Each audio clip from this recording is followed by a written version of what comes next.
Good afternoon, students. So today we are going to study the topic satellite system link models. This is a very important topic, and you just need to use your logic for understanding this, and you need not to cram anything. So there are three models in this link model. One is the uplink, then there is a transponder, and the third one is the downlink. You can very well understand that uplink, as its name suggests, is to up the signal from earth to satellite.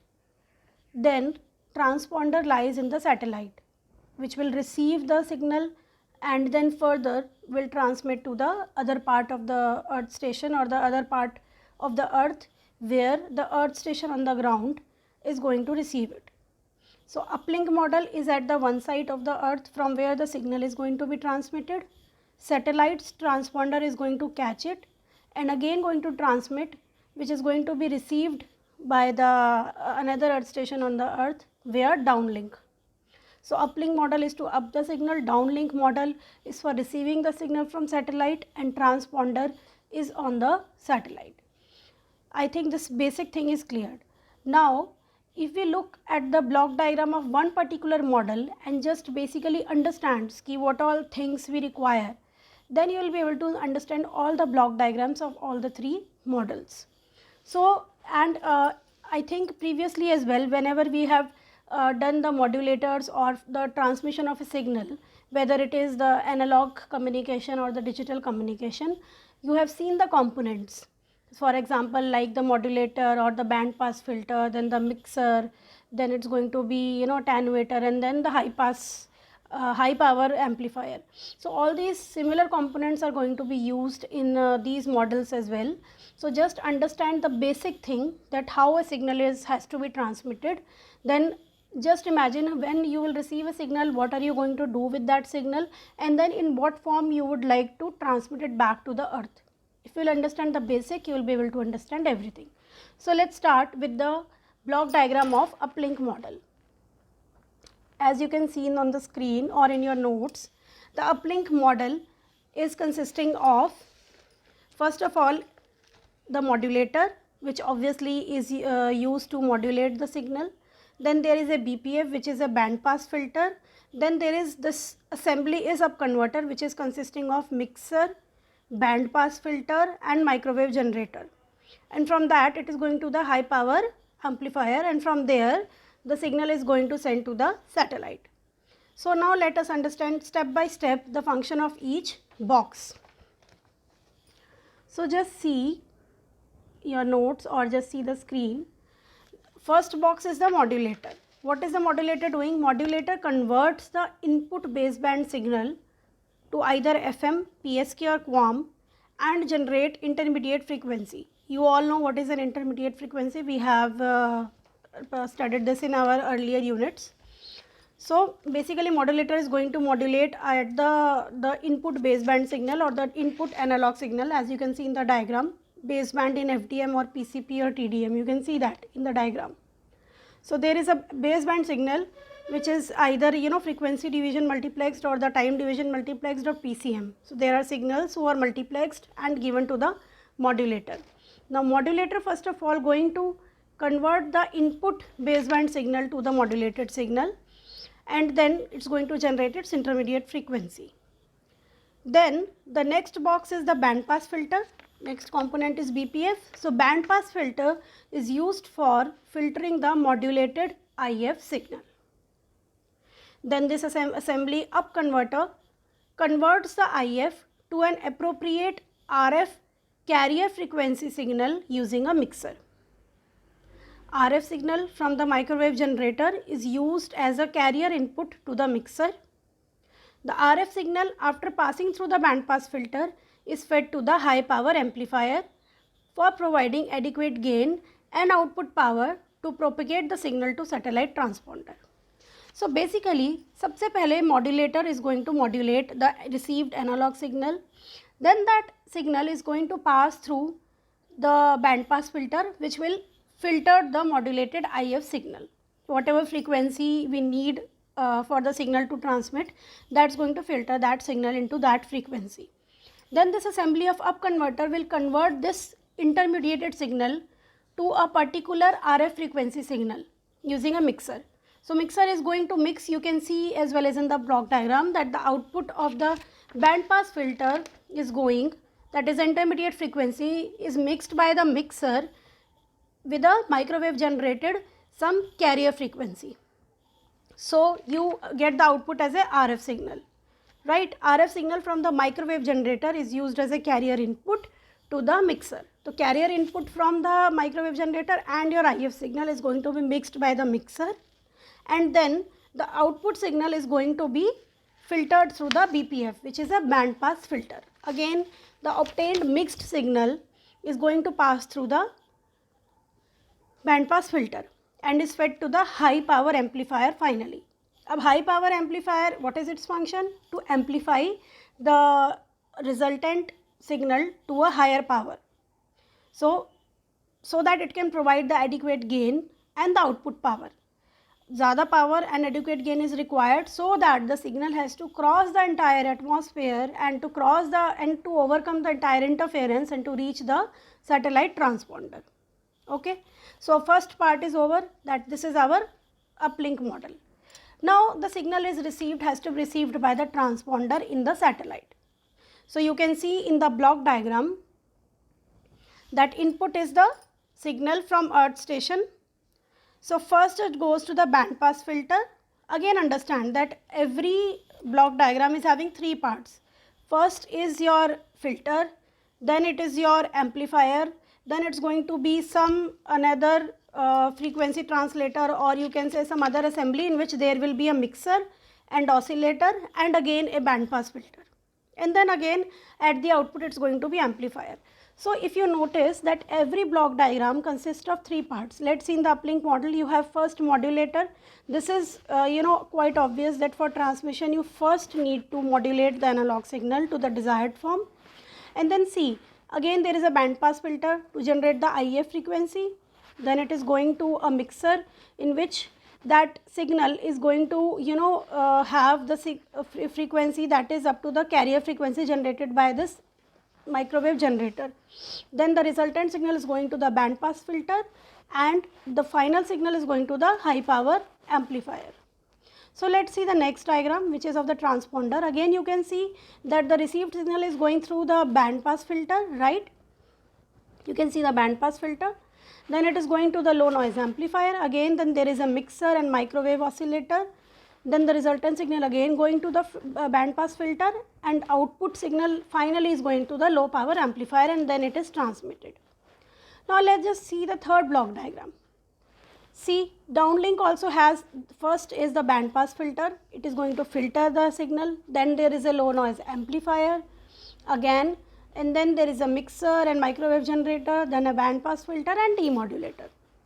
So I think the block diagram is quite simple and the entire thing is quite obvious that okay fine, after receiving a signal or for transmitting a signal, what all you need to do? First you need to pass the signal through a filter. For transmitting you need to first convert the signal into the desired form, that is the modulated form. So modulator is there, then a filter is there. After filtering and getting the desired frequency, you are going to amplify that signal, so amplifier is that. After that you are going to mix up with the carrier frequency or the carrier frequency RF signal generated by a microwave oscillator. So you are going to mix it. Then the resultant signal again going through a filter. Then after filtering again it is going to be amplified and transmitted. So this is the basic outline for any transmitter or receiver or transponder. So you do not need to cram anything, just focus and just try to understand. Now let's see the transponder in detail. As you know, first the signal is going to the band pass filter. So transponder consists, just refer your notes, transponder consists of an input band limiting device. Input band limiting device meaning band pass filter is going to limit the frequency of the input signal. And input low noise amplifier, a frequency translator, a low level power amplifier and an output band pass filter. So transponder is an RF to RF repeater. So it is just like that, let's say your transponder is here as on the satellite. You have to transmit the signal from one place to another. So you are going to send the signal from one earth station using a uplink model. It's going to the transponder and it's going to repeat it, limiting all its noise and the interference and the lost signal. You are going to regain it and it's going to repeat the signal to the other part of the earth where it's going to be received via downlink model. So transponder is an RF to RF repeater. Input bandpass filter filters at the input and limit the total noise in the signal. So first box of the transponder is bandpass filter. So bandpass filter first going to filter at the input and limit the total noise in the signal. Then low noise amplifier selects the bandwidth of input frequency so that the output should be at acceptable level and the system is not frequency overloaded. So what this low noise amplifier is doing, it is just marking the bandwidth of the input frequency, so that if suppose the signal while its journey is having some other frequencies, so that extra frequencies is not going to be overload the system. So it selects the bandwidth of the input frequency so that the output should be acceptable there and the system is not frequency overloaded. The next is the frequency translator. Now what is this circuit? Frequency translator circuit consists of a mixer and local oscillator. It will change or translate the frequency by providing appropriate signal from a local oscillator having frequency similar to that of carrier used at the initial stage. So what it's going to do? This frequency translator with the help of a mixer is going to change or translate the frequency by providing appropriate signal, right? Now how it's going to change the frequency of the input signal? By making its frequency similar to the carrier used at the initial state. So this frequency translator is going to equals its frequency, the frequency of the signal received by the satellite is going to make its frequency equal to the carrier frequency used at the initial stage. The low level, then the next is low level power amplifier. Now just see that at the uplink motor we have a high power amplifier, HPA.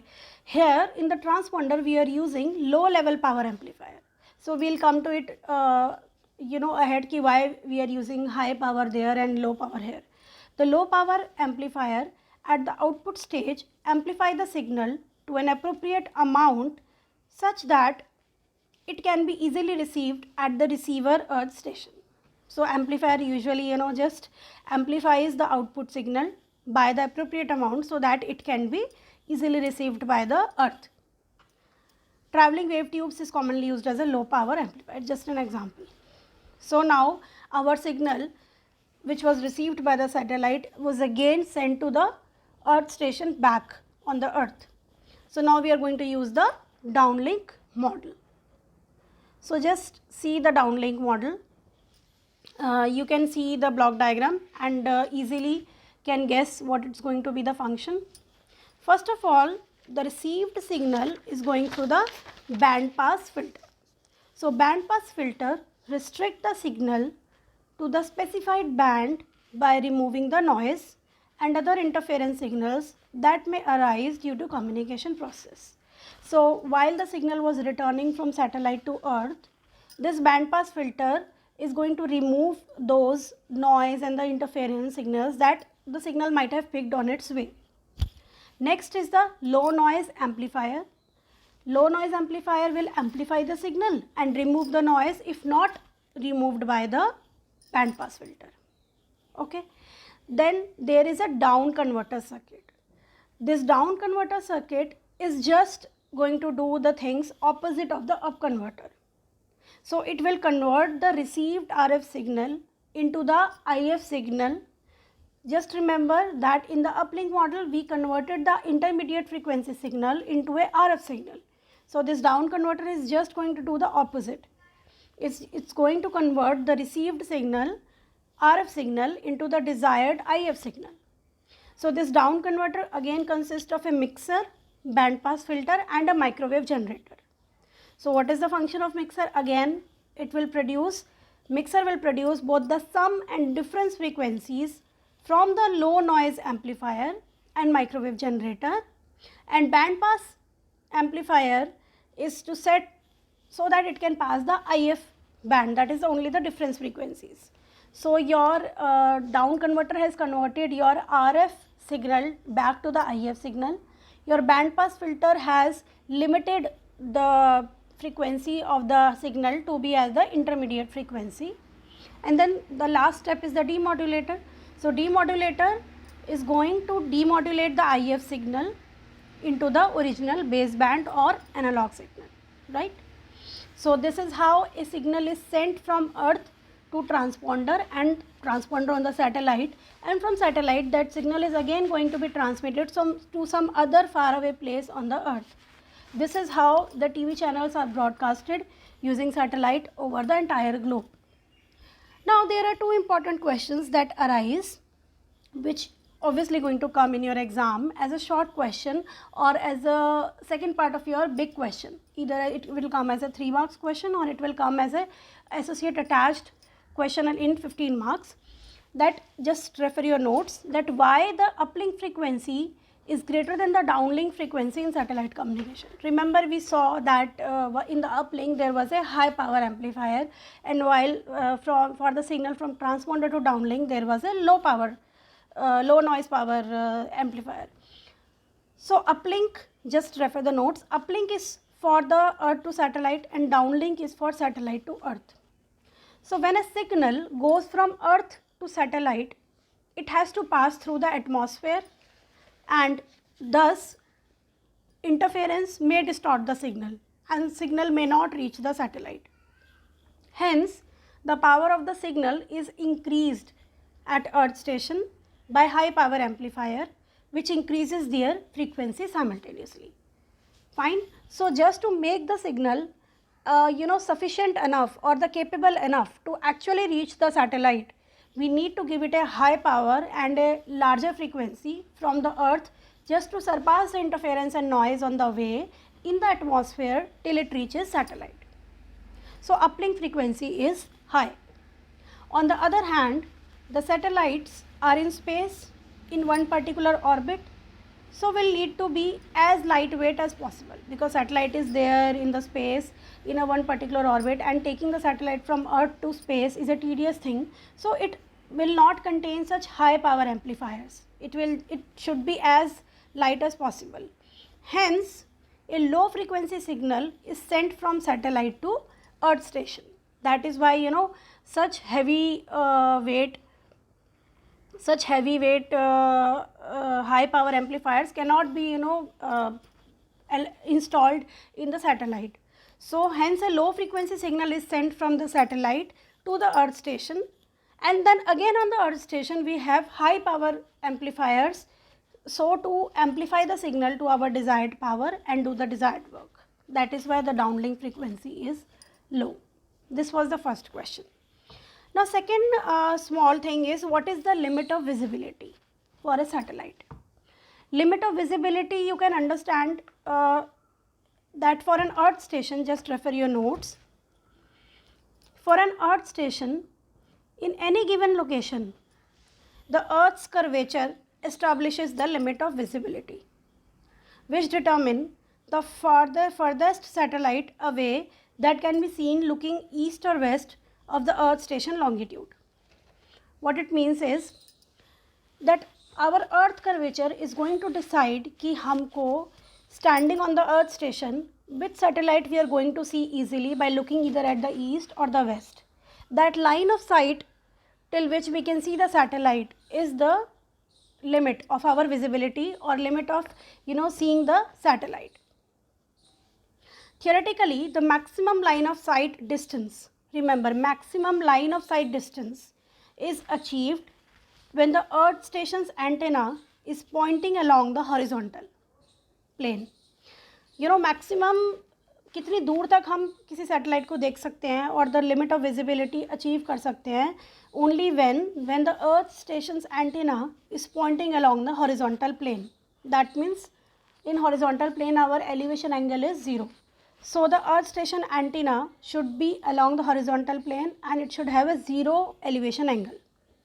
But in practicality, in practice, the noise is picked up from earth and the signal is attenuated from earth's atmosphere at 0 elevation angle. At this 0 elevation angle or the antenna along the horizontal plane, the antenna pick up the noise and the signal gets attenuated. Therefore, we give a small angle of elevation, that is of 5 degree. Therefore, an elevation angle of 5 degree is generally accepted as being the minimum usable elevation angle. The limits of visibility depend in part on antenna's elevation and earth station's longitude and latitude. So this is what is the limits of visibility. Now I think we have covered this important topic, uplink, downlink, transponder and the limits of visibility and why the uplink frequency is higher than downlink frequency. You just go through the materials, go through the notes thoroughly, and in case you have the doubts, we'll have a Zoom meeting soon. Thank you.